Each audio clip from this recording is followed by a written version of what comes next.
how do we know that you're from North Korea? People are trying to avoid our eyes so that they. Oh, eye contact 안 하면 되네. Hi. Can Hi. I ask you a question? Oh, Of yes, course. please. Okay, what question can I ask you? Oh, did I take the mic? Sure, yeah. Okay. What do I ask you? Anything. Anything at all? I would encourage you to ask like, how do we know that you're from North Korea? Okay. How do we know that you're from North Korea? How do I know you are from North Korea? That's a great question. I mean, yes, that's such a great question. Like, for us, like, we're leaving our country. First of all, I escaped North Korea twice. I'm Charles, and this is Il-yong, Ian. He escaped North Korea when he was 12, back in 2008. And I escaped North Korea for the first time in 2008 as well, and the second time in 2011. And I came to America, and Ian went to South Korea, and he resettled there, and I've resettled in America. I've got my citizenship back in 2018, and I've become a citizen now. Now, given the context that there are a lot of skepticism, right, of people like, oh, how do you know, like, do you have an identification, like, do you have a passport that you can show? That's a great question, and I wish that I actually brought it, when I was in North Korea. But like when we're trying to like risk our lives escaping North Korea, right? Because like we don't really look that far into the future, right? We're just like escaping the regime and trying to survive, right? Trying to go to different countries. So I would say, sorry, we can't really provide that. It's more of like we can provide the stories and our life experience and the places that we've been in North Korea. But in terms of like the legitimacy, it's up to you after hearing our stories and like really get to know us personally, right? So that's kind of like my answer. And like you don't seem he looks like North Korean, right? Because Am I many looking at it? many North Korean people are very thin and they're like because there's not enough plenty food in North Korea. So most of North Korean, like our ages, living in the countryside, not of capital Pyongyang, but the other places are they are so thin and like short. But one thing that you can recognize that we are from North Korea is that like short, Short. because of more nutrition, our ages, we didn't have enough. We can provide enough nutrition in North Korea. That's why our parents, even though our parents are tall, but we cannot grow enough. Yeah, it's like where like our growth is stunted. Yeah. So I interviewed one of a friend on our YouTube channel, and she's been to North Korea, and she's relatively like short, I would say, not too short, but shorter than I am. But when she went to North Korea, she felt like she was towering everybody because like they're just so short. It's like your growth stunted. And we are actually a little bit taller than average in North Korea. Wow. But yeah, such a great question that you've asked. Like you led us like this far. Do you have any? I do have some more questions. Yes, Well, please. my question is, why would anybody like not believe you? That, like, why would they even question? Like, oh, I want proof that you're from North Korea. Why would somebody do that? Do you know? Yeah. So a lot of times, there are people who support North Korea, right? People who support North Korea, they can't fathom that there are North Korean people who defect North Korea because in their mind, North Korea is this socialist paradise, right? Wow. Why would somebody escape North Korea and abandon like a free housing, free healthcare, free education, right? And North Korea has 0 unemployment rate. It doesn't make sense. Why would there a genuine question like that's fine. You can ask a genuine that's a genuine question, right? And also there are a lot of times when people think that when the money is involved, North Korean people are actually fabricating and adding and exaggerating their stories, right, to get more shock value out of it and those kind of things. So it's not just one thing that makes North Korean defectors like are they really, or are they just like a clout chaser, right? But I can tell you that like there is no value for us, doing that. It's what we're doing is we're trying to raise awareness of what's happening in North Korea, and because like, I mean, as he can tell you that the first thing that you think of when you think about North Korea is Kim Jong Un, right? His the capital, the socialism, the famine, right? People dying, but a lot of times there are people who, just like us. There are people who are just trying to survive, right? So we're trying to raise awareness of that specific. Wow. But I mean, long answer, very short. I mean, there are some people who doubt North Korean people's stories and their defections when there is clear proof of like many North Korean defectors coming out and writing like their autobiographies, and sharing their stories. And North Korean defector community is very small. Everybody knows each other, right? So like from the same town, from the same place, right? So they're able to like, oh yeah, that person, I know that from I know that person from North Korea. Well, I know that person from North Korea. I even have a friend who who I stay with a friend like from North Korea. So. But it's great because like you want to trust but verify, right? Because like that's what I would recommend you doing as well. It's like just don't take our story you should go, because again, North Korea doesn't have freedom of information, right? So one person from a specific town doesn't really know what is going on other towns. Like if you want to travel from town to town, you need a permission from the government, right? Therefore, you don't really know what's going on across North Korea, right? So our story like is very similar, but also at the same time is different. Like what he experienced in North Korea and what I experienced in North Korea is very different, right? And because of that, like there are certain things like, oh, this North Korean person said this one, this North Korean person said this one, so their story is different, so they must be telling lies. No, North Korea is like a big piece of puzzle that has a lot of pieces missing, and North Korean people like us bring in those little tiny pieces, completing the picture. Exactly. Well, what I feel so grieved about for you guys is I think you have a very diplomatic perspective on looking at people who, might be doubtful. For me, I know that I think it's so much work just to survive and incredible trauma like you guys have both survived. So I think one of the biggest things is for a survivor to have had to fight so much just to be here and then not be believed. Like that's heartbreaking, but yet you're both standing here and you have this very vigilant and like holistic perspective on still like wanting to see the other person's side, and I really commend you for that, because I can just imagine like how difficult that would be to not be believed as a survivor when this is such a real issue. And I'm so glad that you are here and you are raising awareness, because I think that it's a devastation and a crime against our humanity to such an atrocious degree. I think that almost it feels easier like not to believe it, that, oh, this is something that's happening in our world and happening to our global community, right? Or to our humanity. And so to stand here and say, no, like we are living proof that this is a real thing, right? And it's happening. And to kind of have people sit with that reality, I think that's such an important cause, because when someone awakens to something, when you do see something, you can't unsee it. And if more people are willing to look at the devastation that's happening and then use their brain power as a collective community to come together like you guys are doing, that is where power and change can take place. So what a hopeful thing you're doing. And also, like, again, I just really want to applaud you for being here, because it is so much to fight through and to survive what you've lived through, and then to also stand here and be vulnerable and talk about it and share it. Like, that's just a whole other level. So I just hope you feel so proud of your bravery and your commitment to your story and your willingness to look at all you've lived through. Like, that is really incredible and brave work.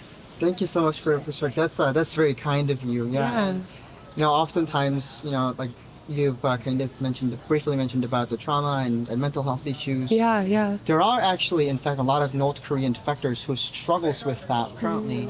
We are, we're very like rare cases of North Korean defectors who are, doing better. But there are a bunch of North Korean defectors who... When people think about North Korea, they usually think of nuclear warheads, authoritarianism, and a heartless dictator. I'm making content because I want everybody to think of North Korean people. They are ordinary people who don't know how much better life could be. If you want to help me be a voice for voiceless North Koreans, I would love for you to support me on Patreon, where you can get early access to full-length videos, all sorts of fun pictures, outtakes, and other exclusive videos. Thank you, and I hope to see you there. But there are a bunch of North Korean defectors who commit suicide, wants to go back to North Korea because of the traumatic experience, the survival guilt, right? Right. So that's one thing that we're also trying to do is by doing this, like we can find communities of people who can actually help with those, overcoming traumas. And again, like we never had those choices when we come to America or South Korea. Like, I mean, going to the grocery store, looking at different aisles of different food, so many different things. We weren't given that choices, right? It's surviving today. But now going to South Korea, it's all of those kind of things together, and there's discrimination, there is social conflict, right? And on top of all of that, like to experience, it's like, we can't deal with this. So, to overcome those challenges and, obstacles that they face, to literally risking life to come to South Korea and come to a realization that, this is the end for me. I can't do it. I'm committing suicide. Like I can't really begin to imagine we personally have one friend who, unfortunately took their life. So, it's very close story. It's a devastation. Yeah. But thank you so much for your question and also your perspective and your kind words. And I wish we had more people like you, so we can raise more awareness of what's happening in North Korea. But I have a YouTube channel as well where I shared, I interview a lot of different North Korean defectors and their stories as well. And I also share my story on YouTube channel as well. So please go. That's amazing. What's the name of your channel? It's called Charles North Korea. Take a picture of this. This is so cool. And can I ask you, so you said that you escaped twice. Yes. So when you escaped the first time, did you have to go back, or what happened? Yeah. So Chinese government doesn't recognize North Koreans as refugees, so they captures them and send them back to North Korea. It's forcibly repatriate them back to North Korea. So there are many cases like that in China, and now it's even worse because there's an AI recognizing faces, so they will be able to identify North Koreans right off the spot. So when I got captured and sent back to North Korea when I was 15, I went to North Korean defectors detention center where I was only fed 150 kernels of corn per day. Oh my God. So there's a job for people counting those corns, 50 at a time. And I was released after 9 months because I was so malnourished, right? Oh my God. And I was 15. And I couldn't even lift my arms or stand up because I was so malnourished. So and one more time, you were 15. I was 15. Yes, I was 15. I was 15. When you're 15, you're supposed to be in high school. You're supposed to be, having crushes, hanging out with friends, exactly. Taking driver's ed classes. Yeah, and you were eating. I was in a labor camp eating 150 kernels of corn, and I had to pick out a dried rice out of a vomit. I've eaten live rat, like a baby mice, because I was just so hungry. Wow. But we were lucky that we are surviving and stand here. But thousands of young kids are still living that life even today. As we speak. Yeah. So, North Korean regime just publicly executed children for watching Squid Game. So it's atrocious. It's devastating, like you mentioned. It's devastation. And then I went to go work at a coal mine as well because I needed to make an ends meet, and work in the coal mine is very dangerous. There are rocks falling off, cave-ins, people losing limbs and even lives. So you know what, I thought that dying here, or dying trying to escape North Korea, that is far worth, trying to escape North Korea again. So I escaped again by myself this time. Wow. I came to China, and then I eventually came to Southeast Asia, where I was processed to come to the United States as a refugee. Wow. So, wow. And not only, this is like a miracle that you both are here, and to do that and to have the courage and the mindset to do whatever it takes. but also I'm thinking about like you had to leave your family of origin, like you know, at such a young age were ripped apart from your nurturing system, and you really had to do all this on your own, you know, when you were literally just a kid. Like, that is so unthinkable. Yeah, you know, that's a great point too, because a lot of times, like Ilyong, for example, like we're a lucky case, right? Because Ilyong escaped with his family, right? Like, so he has no family left in North Korea. My mom passed away when I was 11 from starvation, and my dad abandoned me when I was 5. So I do not have immediate families back in North Korea. I do have half siblings, but they are Chinese, so they are safe. But a lot of times when North Korean defectors wanting to do this, their families are persecuted in North Korea, right? So a lot of times North Korean defectors chooses to stay silent to protect their families. And but I am lucky case because I don't have any family members. And quite frankly, I believe that my mother is in a better place now, right? Don't need to struggle anymore. And you know, if she was in North Korea, I don't think I would be here. You know, I would be with my mother. And so I would say, all in all, God works. You know, He works through different people and different situations, and He has a great testimony too. He's actually on my channel too, and his testimony is incredible. But That is like such a powerful story. I really can't believe. Can I ask you how you escaped? Actually, my father, I lived in very countryside, rural area. But my father had a chance to illegally and secretly listen to foreign radio program from South Korea. And after 10 years of listening that radio, my father decided to escape from North Korea. And he tried 4 times, but 3 times he got failed how to get to South Korea. But after 4 attempts, my father found a way to go to South Korea, and he escaped first. And he raised enough money to rescue me, my mother, and 2 of my sisters. And then we crossed to China and moved all the way to Southeast Asia. And my father escaped, and me escaped, and my sister escaped. But on our journey, like there's a lot of miracles that happen, you know. But you can find that story on our channel. Right, I don't think you can tell the whole thing, but but the channel, you can watch the channel. Wow.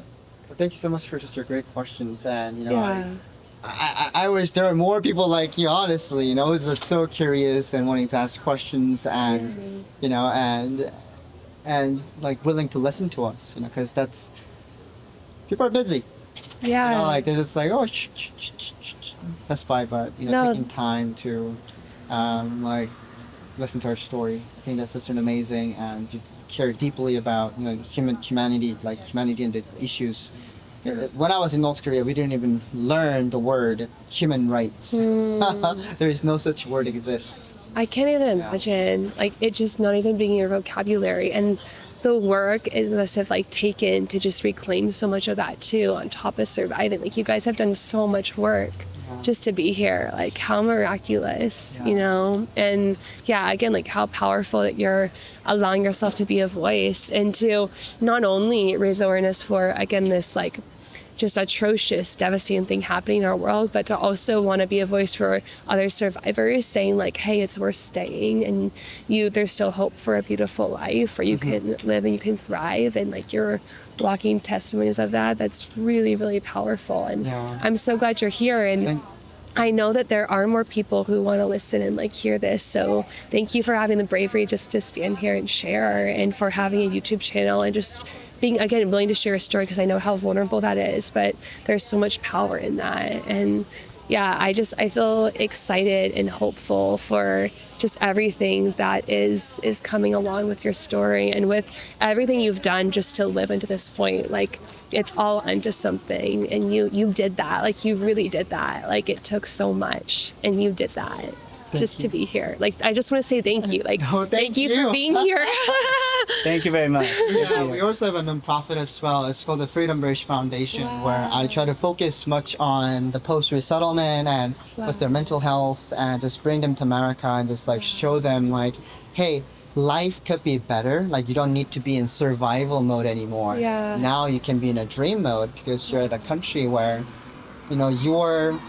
yourself is being respected. Yourself is being treated well. So now you have to treat yourself well, and we are here in that process. So if you could check that out, it's called Freedom Bridge Foundation. Yes, I'll look it up. Freedom Bridge Foundation. Yeah, Freedom Bridge Foundation. I don't have a website yet, but if you were to go to my Instagram, Charles North Korea, or Freedom Bridge Foundation Instagram, there is like details about it too.